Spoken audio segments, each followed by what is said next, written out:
All right, joining me now from New York is Henok Gabisa. He is a political analyst and the co-chair of the International Oromo Lawyers Association. Good to have you on the program with us again. What more do you know about what this UN report found in terms of possible war crimes? Thank you very much for having me. So the UN report is something that indicates the grave violation and atrocity that has been sponsored by the state against civilians and combatants as well. But it really did not cover much of what has happened in the northern part and as well in the southern part, especially in Oromia. But that's a clear indication of the possibility of war crime and crime against humanity, as well as some intention of eradicating a certain group or group of people, particularly the Tigray people. But there is also a lot of concern about this report, given the involvement of the Ethiopian Human Rights Commission, which is the state agent, monitored and paid by the state. The commissioner, Mr. Bakale, is part of the state. So a lot of people are being concerned about the truthfulness of the report. But on the other side, there is a counter argument that the involvement of the UN might lend some kind of credibility. Again, the territorial scope of what this report covers is also questionable. There have been lots of atrocious crime that took place in the past few months in Tigray and in Oromia, and it did not cover all of those things.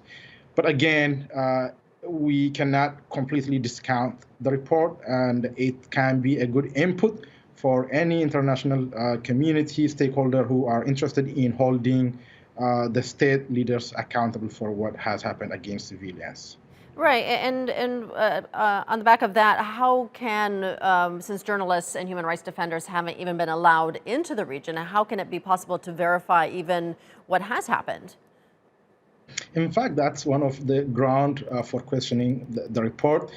Not only are international journalists denied access, and humanitarian access has, as you might be aware, is fully denied by the government, and over 900,000 people in Tigray are under siege with no food or medicine.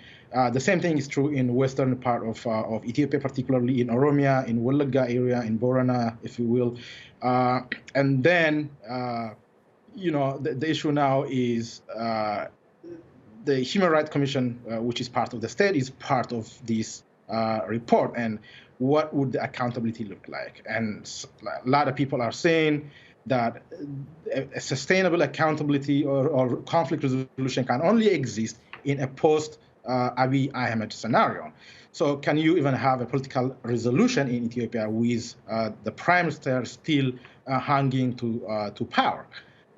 The reality on the ground shows that, in addition to the political dispute, political difference, and ideological difference that exists between the prime ministers and the Amara government's assimilationist policy of Ethiopia and the other multinational or multicultural state ideology.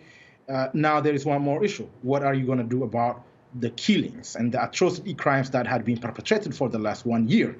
And there is going to be a judicial dispute resolution. Those things require program and projects of their own, which the prime minister really cannot do anything with it. It obviously requires international assistance. But again, the major political resolution in the country can only come in the absence of the prime minister. And that's what Oromo Liberation Army from the Oromo Group and Tigray Defense Force in joint military operation are circling and winding down to the capital city from the reports that we saw today. But how long that's going to go and what's going to come out of those things are going to be seen in the coming few days. All right, we'll leave it there for now. Henok Gabisa joining us from New York. Thank you.